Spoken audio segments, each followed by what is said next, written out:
Welcome to this week's episode of Faster Masters Rowing Radio. Grab a seat at the table. Masters rowing coaches Marlene Royal and Rebecca Caro share their biggest secrets on how to unleash your hidden potential and plot a new course for real results on the water and off. Now, on to the show.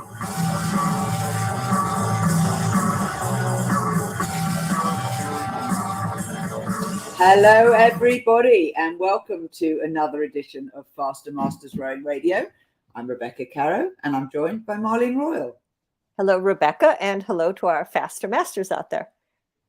We have a very special thing this week. We're starting a 3-podcast episode mini-series on how to row square blades. We're calling it the Square Blades Challenge. So if you have never been able to successfully row square blades, you're going to want to listen to this.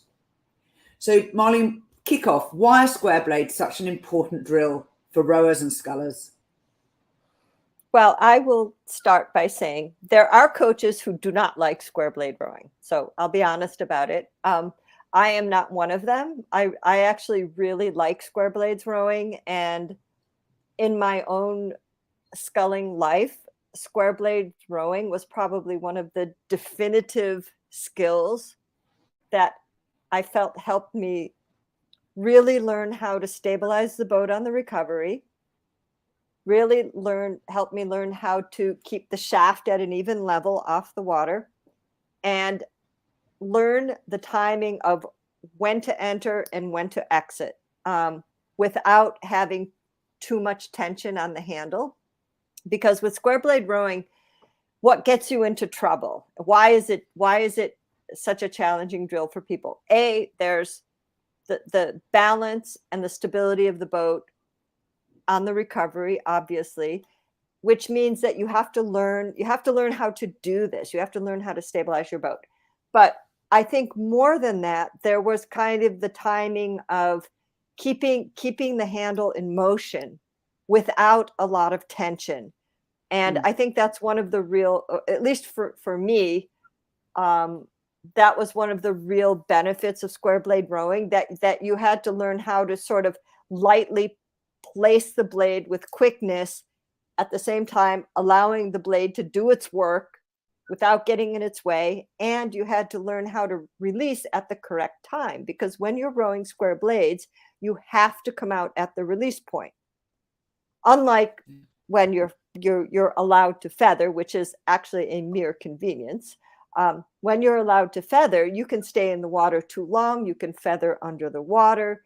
It really teaches you the correct release timing so that you don't interrupt the movement of the boat. So for me, those were things that were really important to learn. And I actually, at the time when I kind of learned how to do this in a single, I rowed in Boston, and I got to a point where I could row 16 miles on the square.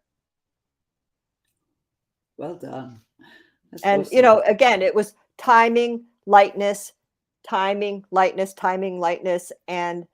I think it really is beneficial. So for me as a coach, I felt that if you can go through this progression that we're going to introduce to you, we're going to challenge people in a progression that may help you get to the point that you know how to practice this. It takes time. It's not an easy thing to do, but I think it does teach you really important skills that you can take into your racing or into the feather.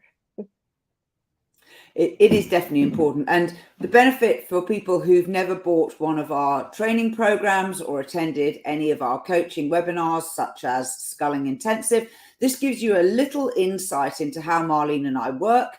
We give you the tools so that you can go and work out things for yourselves, work on them, practice, come back. If you've bought one of our products, we have a support ticketing system where you can ask questions, you can share videos, we will give you feedback.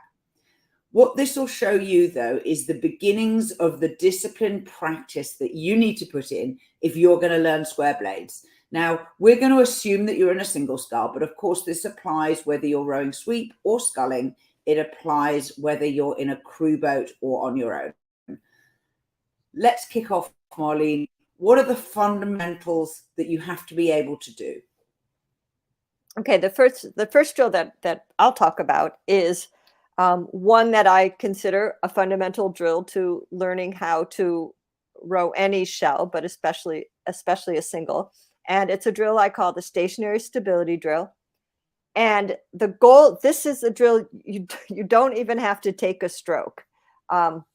So this is a drill that you do in place. And, you know, a lot of coaches will call this a tapping drill, but I would call this an advanced tapping drill, because the goal of this drill is, first of all, to be able to sit balanced with your blades square in the water, which means you have to check your height and make sure that you're rigged correctly. You have to be able to sit stable with your blades in the water. And I mention this because there are scullers who have a really hard time with the balance of the boat. And if I ask them to sit stable with their blades buried in the water, they can't do it. So you have to be able to do that. And this also requires not only keeping the blades level, but it also requires that you keep equal weight into both riggers. So I'd like you to think about keeping your boat wide at this point. And as we talk a little bit about this drill, think about where your oar locks are. And if you can see my elbows, if you're watching this on YouTube, that you want to think about your oar locks is staying level. Pretend you've got a level across your boat, and you want to keep your boat stable oar lock to oar lock, which is why I call it the stability drill versus a balance drill, which is something I think of as a little more narrow. And you start first by making a half release, just slight hinging at the elbow, just a little tap down. You're not even taking the blades out of the water. You begin this, and the goal, and you don't need to do this fast, the goal is to execute this motion without your boat starting to tip wildly from side to side. We want to keep the boat steady and learn how to do this symmetrically. When you have a relatively good grasp on this, do a whole release. And the whole release is just clear the bottom edge of the blade, put it back in the water, stabilize the boat, clear the bottom edge of the blade. And this is going to teach you how much you have to tap down. This is an important part of learning how to row with square blades. You need to understand what that height difference is and the weight over the handle in order to clear the blade. So that's where we begin. And then we continue a progression that goes through the release, the feather, hands away, and coming back down into the water without the boat wildly tipping from side to side. We want to keep the boat really nice and stable. But this is how you have to begin to learn what that pattern is, because if you cheat, you're not going to be able to row square blades. Yeah, exactly. And this is why it's worth investing a lot of time in this particular drill. When you do the sculling intensive course with us, we recommend that some people try this every single outing as part of your warm-up before you even set off. It doesn't matter if the water isn't flat. It doesn't matter if it's windy. You still need to have the skills to control your oars sufficiently at the finish to take them out of the water square.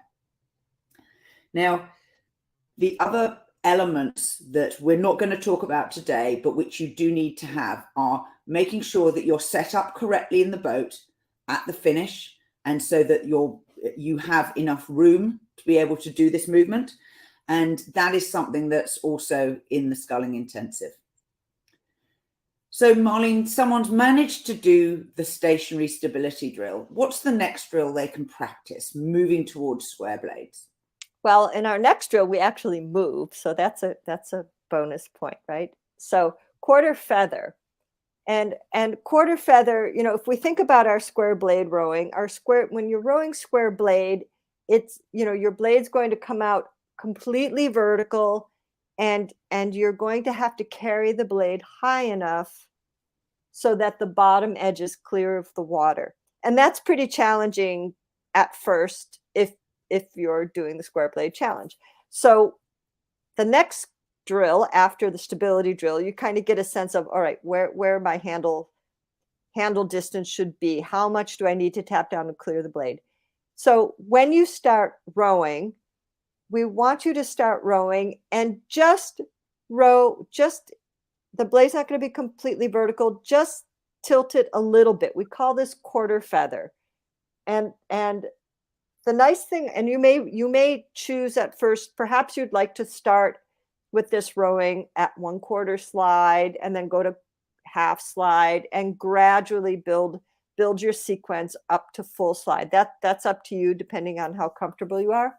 But quarter feather allows you to be thinking about the pattern that you've just learned doing your stationary drill and start to be aware of how much you have to tap down at the handle, but it gives you a little bit of grace because the blade is tilted just a little bit so that if you nick the water, it's not going to completely discombobulate you on the recovery. It's going to give you a little bit of leeway, but you've also got to be flexible there. But try not to touch the water. That's the goal. But the quarter feather gives you a little bit of room for error, I would say. But the idea is to take the perception and the guide that you've learned in the stability drill and then take that into a moving stroke. Now, there's a temptation when you're trying to row square blades that if the boat drops down to one side and your oar touches the water, to then completely fully feather your blade.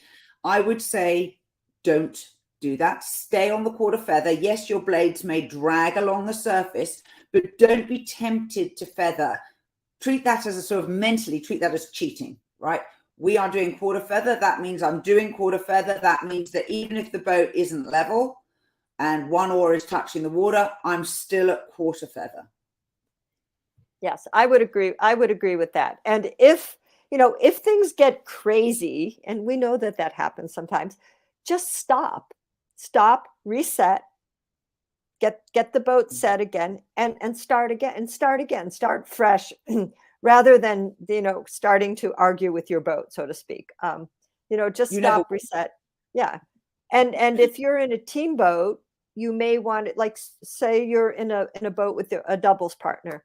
You could practice this at first with one person stabilizing the boat and you're rowing solo, say for 20 strokes, and then they row solo for 20 strokes and then try to do 20 strokes together and alternate, something like that. But don't cheat and give up and just go, oh, I'm going to flatten my oar. So if you're in a sweet boat, you just do it in pairs. Self-evident. You can't do this on your own. Well, you can, but it's more effective if you're working in pairs. Now, if you'd like to talk about your progress and declare publicly that you are going to be doing the Square Blades Challenge, please join the Faster Masters Training Group on Facebook. Just search for Faster Masters Training Group. The URL's on the screen. I'll put it into the show notes. You do have to fill in a couple of questions to say why you want to join. And we look forward to seeing you in the Faster Masters Training Group to talk over the Square Blades Challenge. Next week, Marlene and I will be moving on with some more progression. So I hope you can get at least 2 practices in between listening to this and when you join us next week. If you want to skip ahead and get all of the detail of the square blades, just buy the Sculling Intensive course, which is on our website. It introduces the 4 key concepts for single sculling. And this is just one part of the bigger drill. In it, there are videos of the stationary stability drill, how to do it, how to do all of the progressions. Very much look forward to seeing you all online. Any final words, Marlene, before we quit? No, I think everyone should make these 2 drills part of their warm-up every time they go out this week, because obviously, one practice is learning how to do it, and then you have to practice how to do it, which takes a little bit more time. So report to us back, and next week we'll be giving you the next 2 drills in the continuum of learning how to row square blades. Till next time. We are part of the Rowing Chat Podcast Network. Please tell your rowing friends about the show And if you've learned just one helpful thing from today's episode, please consider supporting the show for as little as $1 per month by visiting fastermastersrowing.com/podcast.